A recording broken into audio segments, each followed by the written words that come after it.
Hello everyone, আসসালামু আলাইকুম। আজকে আমি আপনাদেরকে দেখাবো কচু দিয়ে একটা মজাদার ভর্তা রেসিপি। এটা না খেলে আপনারা বুঝবেনই না যে এটা কতটা মজা। তো তার জন্য আমি কচুর নিচের অংশটাকে এভাবে ভালোভাবে কেটে ধুয়ে নিয়েছি। তো এখন এটাকে ব্লেন্ড করব। তার জন্য পেঁয়াজ, তারপর হচ্ছে রসুন, কাঁচামরিচ, তারপর হচ্ছে কিছু জিরা, আর হচ্ছে এখানে একটু সরিষা দিয়ে দিচ্ছি। আপনারা আপনাদের পরিমাণ মতো দিয়ে দিবেন। তারপর হচ্ছে এখানে লবণ দিয়ে সবগুলোকে এখন ব্লেন্ড করে নেব। তো ভালোভাবে কিন্তু একদম ব্লেন্ড করতে হবে। তো এই তো আমার ব্লেন্ড করা হয়ে গিয়েছে।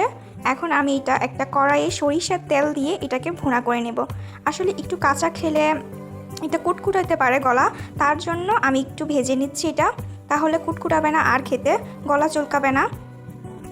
তো এই তো সরিষার তেলে এইটাকে ভালোভাবে একটু ভেজে নেব। এটা কিন্তু খেতে অসাধারণ মজা, আপনারা না খেলে বুঝবেন না যে এটা কতটা মজা। তো এতে আমি সামান্য একটু লেবুর রস দিয়ে দিচ্ছি যাতে গলা না ধরে। তো এই তো আমার কচুর ভর্তাটা রেডি। মাশাআল্লাহ, এটা কিন্তু খেতে খুব মজা হয়েছে, আপনারা ট্রাই করবেন।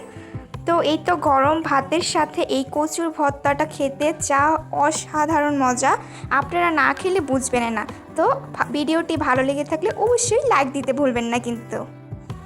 তো এই তো আমি এখন মজা মজা করে খাবো, আপনারাও বাসায় ট্রাই করবেন। আল্লাহ হাফেজ।